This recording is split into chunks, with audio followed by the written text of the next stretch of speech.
Hey, this is your girl, Shalia Kavat Cook with Guys Love Covers, and this is your ministry moment with me. In honor of my mom, today is her birthday, November 19th. She would have been 79. Everything is so fresh, right? She just passed away on September 26th. We had her funeral on October 7th, and now is her birthday, November 19th. She would have been 79. So as I sit and I remember her and I think about her, and today happens to be the day that pastor had switched our communion Sunday to this month, and I am wearing the collar. I sit and I think about how before I fully recognized what God was doing, right, before I fully accepted the call of preacher, of a minister that God had on my life, before I really wanted to acknowledge, let's put it that way, what God was calling me to. My mom actually spoke a prophetic word into my life.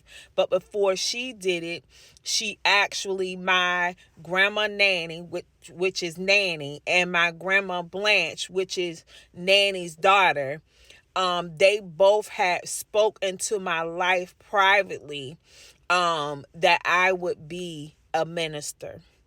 And when I preached my mom's funeral, I preached in Second Timothy, and it was about how Timothy learned about his faith through his grandmother and his mother.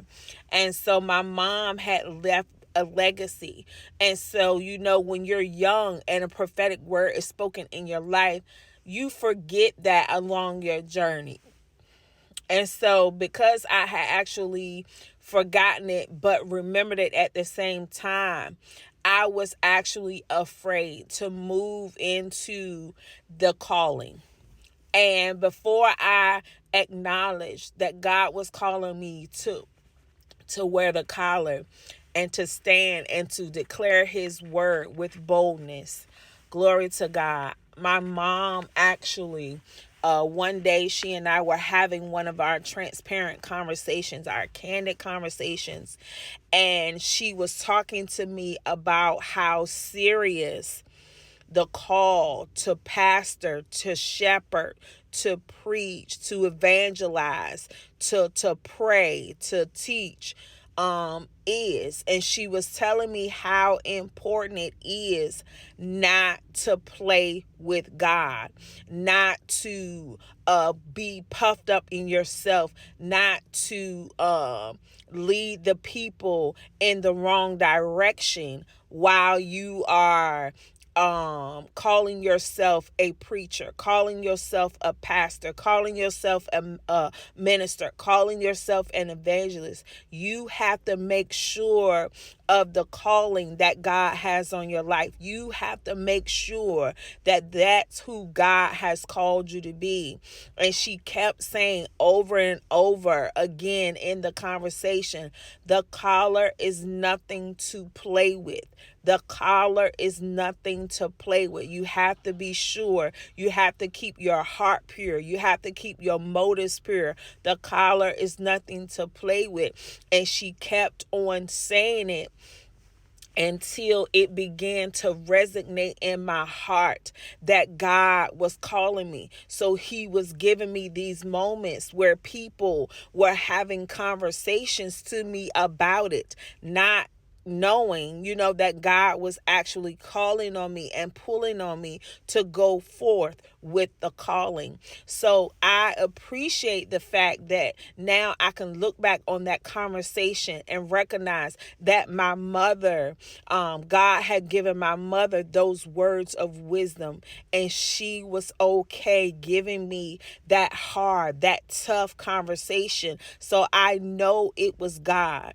And then there was another moment when I actually called her, and I said, Mom, I'm accepting the call that God has on my life to be a minister. And I let her know my pastor had saw it. Craig and I had talked about it, and we were going to move forward, but that I wanted her to know first. And my mom's initial response were, "Do you mean a missionary?" And I said, "No, Mom, an actual minister." She said, "Are you sure this is what God is calling you to do?" And I said, "Yes, ma'am." And I began to cry. And she says, "Baby," she said, "you're going to have to be strong. You're not going to be able to be so emotional all the time. You're going to have your passion come out in the word that you preach and you teach. And it's okay to shed a few tears, but you cannot be weak. You have to be strong."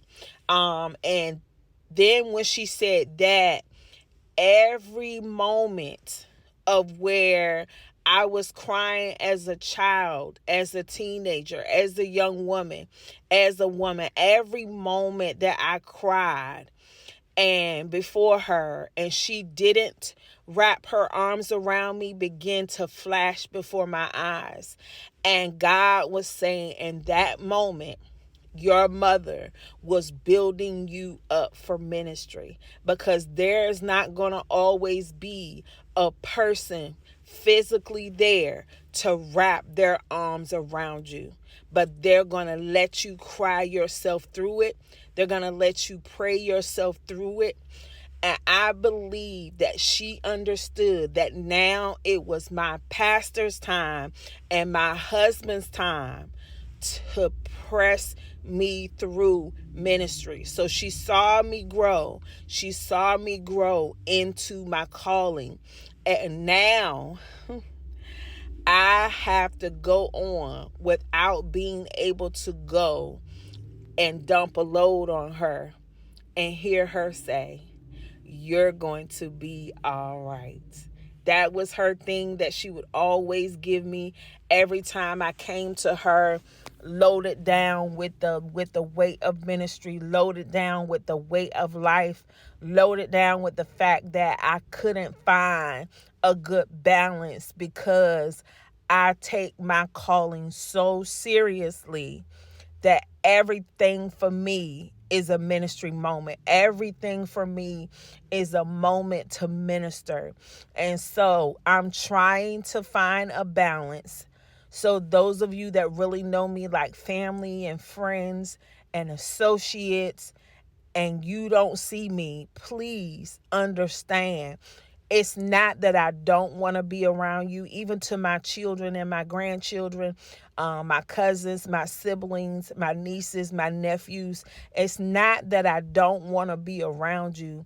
It's that I love you enough to pull back, because I know in those moments I'm not going to be the fun, a loving person that you need right at the moment, right?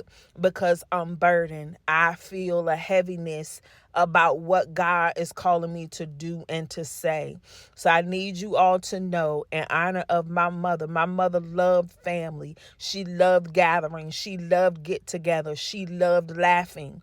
But when she needed her time to herself, between her and that door was not getting answered, that phone was not getting answered, when she needed her time, she required her time. So I'm asking you to please give me my time, honor my time, and appreciate the time that I take away. That doesn't mean that I love you any less than I love the people within the ministry that God has called me to minister to. It just means I want to be able to take off and be Pookie. I want to be Shalia. I don't want to be Reverend Cook all the time. I want you to be able to have a conversation with me, to be able to break bread with me, and not have to worry about is she preaching at me, or is she enjoying the moment? This is in honor of my mom. I love you and I appreciate each and every one of you. Celebrate life to its fullest, but make sure you take time with God. Please take time with God.